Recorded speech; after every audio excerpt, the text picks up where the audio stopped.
Great to have you starting your week with CNN Student News. Some of you are starting a new school year today, so thank you for making us part of that. I'm Carl Azus with 10 minutes of commercial-free current events. First up, a U.S. ambassador says we often use the word hero. In this case, it's never been more appropriate. She's talking about 3 Americans who were on vacation in Belgium. They were on a high-speed train when a man with a rifle started shooting. The 3 Americans, 2 of them have served in the U.S. military, fought against the attacker. And with help from a Frenchman and a Briton, they were all able to overpower the gunman. World leaders say they stopped what could have been a mass murder. The suspect is a Moroccan who's known to European police for his radical Muslim views. He was arrested.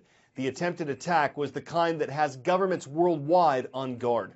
So I want to start with a direct question, and that is, are you over terror threat warnings? If you are, it's understandable. There are so many of them, and they seem constant. So I want to explain what's behind the current threat warning about the risk of lone wolf terror attacks here on the U.S. homeland.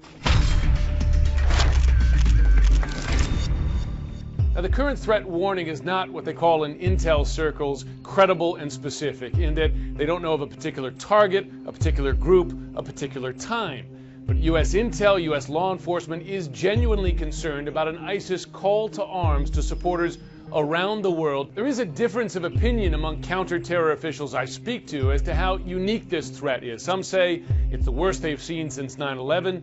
Others say they've seen this threat level many times since then. But regardless of that difference of opinion, what is different now is the level of unpredictability. Because lone wolves act alone or in small groups and with little operational planning, there's no operational planning to interrupt, and there's no contact or little contact with leadership back in Iraq or Syria or elsewhere that can give an indication of an attack to come.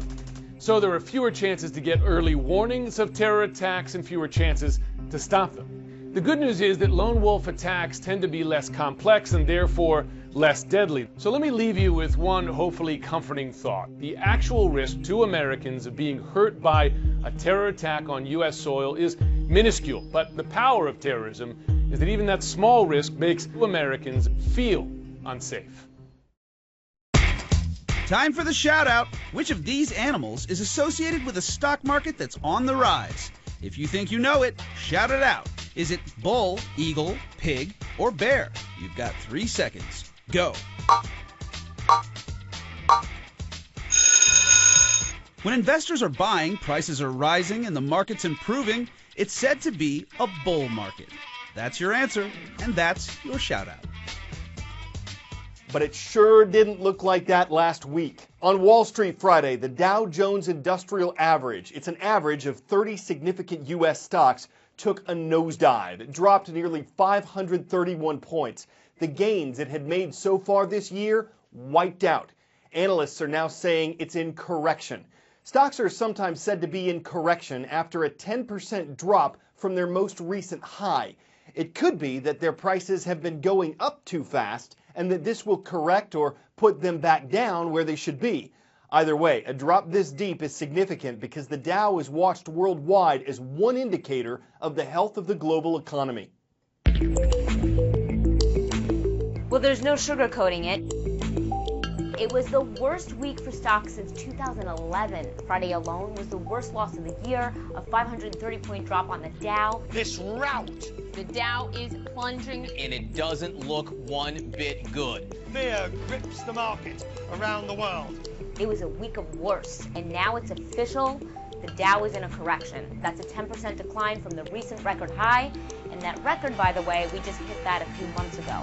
Now, how quickly things have turned around. Big names like Starbucks, Facebook, Amazon are also down more than 10% from their recent record highs. And here's what it boils down to: the Fed, the economy, and oil. First, let's take the global economy. China specifically, the world's second largest economy, is slowing, and this past week a new report confirmed that for investors. Second, we have the Federal Reserve. Investors have been expecting a rate hike next month for the first time in a decade, but lately we've been getting mixed signals from policymakers. If they hold off, investors might think the Fed is worried about the economy. Finally, there's oil. Sure, that means cheap gas, but it's not really a good thing. We've got a glut of oil on the market and demand is slowing. Roll it all together and it spells trouble for the markets all around the world. But if there's a silver lining, it's this. We're still in the midst of a very long and very strong bull market. It's normal and many say healthy to have these little checks every now and then.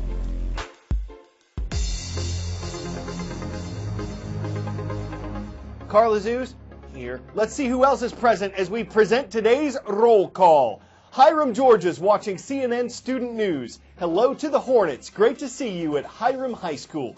Moving up the eastern U.S., we're making a stop in West Virginia for the Princeton Senior High School Tigers in Princeton. And across the Pacific, welcome to Thai Chinese International School. It's in Bangkok, the capital of Thailand. Thanks for your request at cnnstudentnews.com. A historic 4-year drought in California is worsening another disaster in the state, its share of the U.S. western wildfires. Going into the weekend, there were more than 12 wildfires burning across California and more than 12,000 firefighters battling them.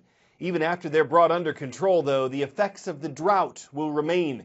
Cities are limiting residents' water use. Reservoirs are well below where they should be.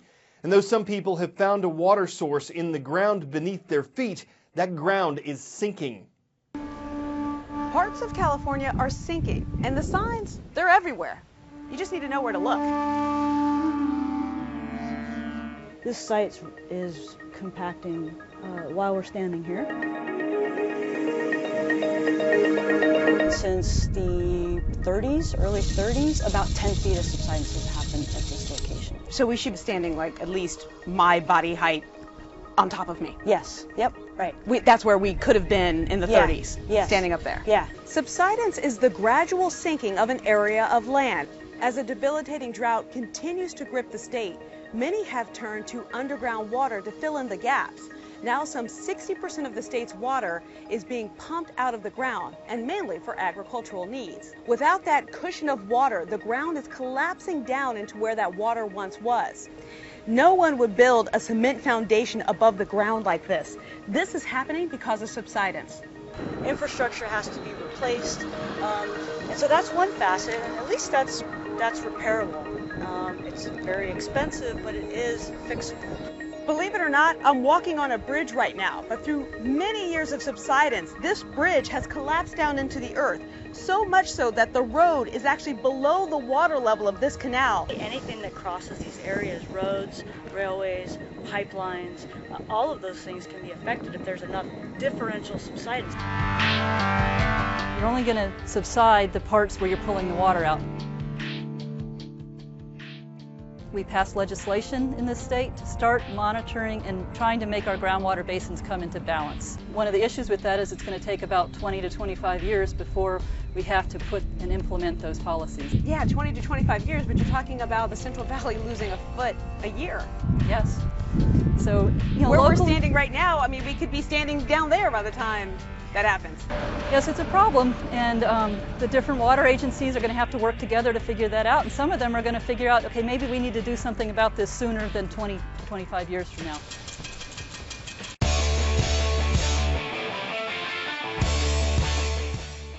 It's not easy to make a half-court shot, period. But under pressure, let's say a big chunk of the school is watching, and you're at a college with a student body of more than 20,000 people, and your tuition is on the line. What do? If you're Lem Turner, you nail it. Yeah, there's good reason why he's celebrating too. Out-of-state tuition at Indiana's Ball State University is more than $11,000.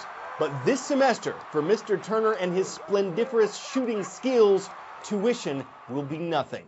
Well, nothing but net. The shot he sank shrank his fees, a sinking feeling that's appealing, leaving him reeling and sealing savings at what he might call B-Ball State University.